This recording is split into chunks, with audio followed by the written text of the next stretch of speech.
দেখো বন্ধুরা, যার খাবার সেই জোগাড় করে নিয়েছে, তো তাকে তো আজকে আমি ডায়েটিং করতে দেব না। আজকে আমাদের বাইরের থেকে ডিনার এসছে, এটার মধ্যে আছে ফ্রাইড রাইস আর চিলি চিকেন। তো আজকে এগুলোই আমাদের ডিনারে থাকবে।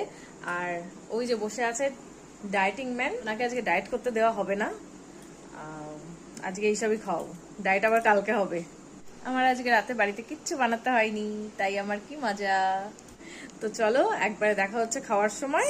খেতে বসে গেছি, আর দেখো মেনুতে আছে চিকেন ফ্রাইড রাইস আর ছিল চিলি চিকেন, কিন্তু ডাইটিং ম্যান বলেছে ভাত আলু সিদ্ধ ডাল খাবে, যেটা আমার দুপুরের বাড়ানো ছিল। আর অনিও খেতে বসে গেছে, এবার আমি আমার খাবারটা বেড়ে নিচ্ছি।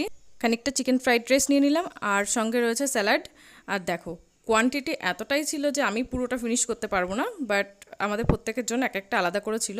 আর এখানে নিয়ে নিলাম চিলি চিকেন, আর এবার খাবার পালা, দেখি খেতে কেমন হয়েছে। দেখো চিলি চিকেনটা একটুখানি গ্রেভি দিয়ে আমি খেয়ে দেখলাম যে কেমন লাগছে। আমার খুব একটা ভালো লাগেনি বলে ওর কাছ থেকে একটু ডাল ভাত খেয়ে নিলাম। আর দেখো ডাইটিং ম্যান কি করছে, দেখো দেখো ফ্রেন্ডস, খাবারের কোয়ালিটি এতটাই পোর যে আমি আর এটুকু কমপ্লিট করতে পারলাম না। অনেক কষ্ট করে খেয়েছি যতদূর পেরেছি, বাট আমি খাবার নষ্ট করব না, আমাদের টফি আছে, ও খেয়ে নেবে।